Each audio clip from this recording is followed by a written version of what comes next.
دوستی کی نہیں حوصلے کی ہے، لازم نہیں کہ تم بھی میرے ہم خیال ہو۔ نوجوان، آج کا نوجوان کہاں ہے؟ بڑا اہم سوال ہے۔ تو سر یہ ہے کہ بیسیکلی آج کا جو نوجوان ہے میرے سوچ کے مطابق کافی پریکٹیکل اور پروفیشنل ہو گیا ہے۔ وہ پروفیشنل اس حوالے سے ہو گیا ہے کہ اس کی ایکسپیکٹیشنز ہیں اپنی فیملی سے، اپنے گھر سے، اپنے والدین سے، اپنے دوستوں سے، اپنے استاد سے۔ آج کا نوجوان جو ہے یہ نیٹ یوز کر کر کے اور سوشل میڈیا پہ یہ ٹک ٹاکس اور یہ جو دوسری اپلیکیشنز آئی ہیں اس میں اتنا زیادہ انوالو ہو گیا ہے کہ نیٹ سے ریلیٹڈ ہی کم از کم کوئی 70 سے 80 ایسی فیلڈز ہیں جن میں نوجوان جو انٹرسٹ لیتا ہے۔ اور پھر یہ ہے کہ دوسری جو چیز ہے، اپنے گھر کو، اپنی فیملی کو ٹائم نہیں دے رہے ہیں، اور اس کی صرف ریزن یہ ہے کہ سوشل میڈیا کی وجہ سے بہت سارے ایسے کنیکشنز بن گئے ہیں جوانوں کے ساتھ۔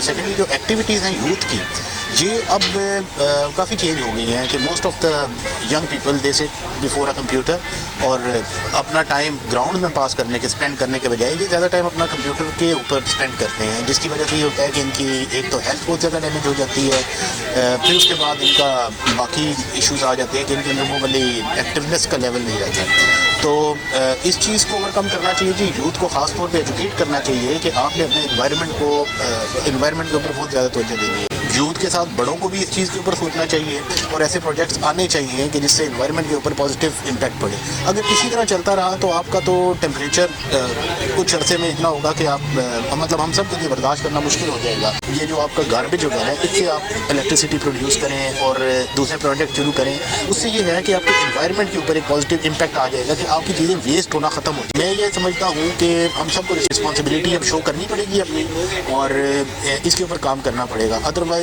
یہ دنیا تو رہنے کے قابل نہیں ہوگی، اور اس دنیا کے علاوہ اور کوئی جگہ انسان کے رہنے کے لیے ہے ہی نہیں۔ اللہ تعالیٰ نے دنیا ہی انسان کے رہنے کے لیے بنائی ہے۔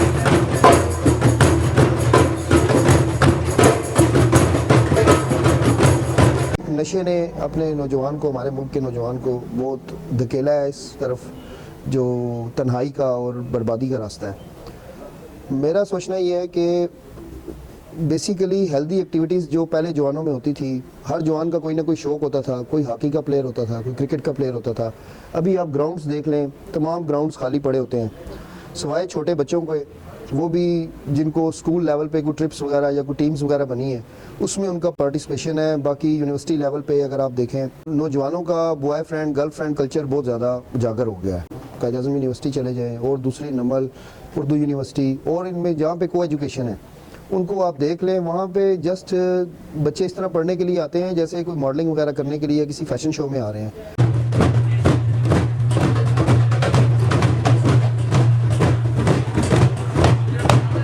فٹنس سے ریلیٹڈ جو آپ کی باڈی کی ایکٹیویٹیز ہے اس سے ریلیٹڈ میں یہ چاہ رہا ہوں کہ جتنے بھی ہمارے پاکستان کے یوتھ ینگسٹر ہیں ان کو یہ چاہیے کہ اپنی فٹنس جرنی کو لے کے آگے چلیں، اپنی نیوٹریشن اچھے سے لیں۔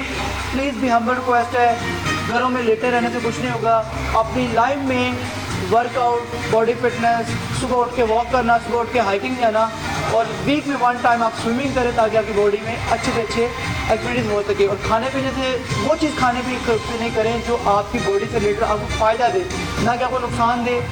جا کے ہاسپٹل میں چیک کریں، ہاسپٹل بھرے ہوئے ہیں، ڈاکٹر اپنی مرضی سے فیس چارج کرتے ہیں، وہاں آپ دے لیتے ہیں، بٹ آپ اپنی پر ڈے صحت کو نہیں دیکھ رہے ہیں، جس کے اوپر یہ بہت ہی زیادہ غلط امپیکٹ ہمارے یوتھ بچوں کے اوپر پڑ رہا ہے۔ سگریٹ نوشی عام ہو چکی ہے، جو آپ اپنے آپ کو غلط جگہ یوز کر رہے ہیں، یوتھ خاص طور پہ، اور اس میں کافی ہے جو انٹرنیٹ سے ریلیٹڈ ہے، جو ہمارے 3G 4G انٹرنیٹ پیکیجز کر کے پاشا ویڈیوز تک دیکھی جاتی ہیں، یہ ہم بہت غلط چیزیں ہیں جس کو نہیں ہونا چاہیے۔ پلیز بھی ہم ریکویسٹ ہے، خدا را اب ایک مسلمان بچے ہو، اپنی بیسک بنیاد کو پہچانیں، اپنے آپ کو آگے لے کے آئیں، یہ بہت غلط ہے۔ آپ کس سائڈ پہ جا رہے ہو؟ مجھے دکھ ہوتا ہے، اور آپ لوگ جب فٹنس کو دیکھا جائے تو آپ لوگ ینگ ہونے سے پہلے بوڑھے ہو رہے ہیں، تو یہ بہت غلط ہے۔ ہمارے آس پاس بہت نشہ آور ادویات ملنا شروع ہو گئی ہیں، ملاوٹ سے چیزیں ملتی ہیں۔ پلیز نشہ آور لوگوں سے دور رہیں، جو نشہ کرتے ہیں پولیس کو انفارم کریں، اپنے پاکستان کو اس غلط ماحول سے پاک کریں۔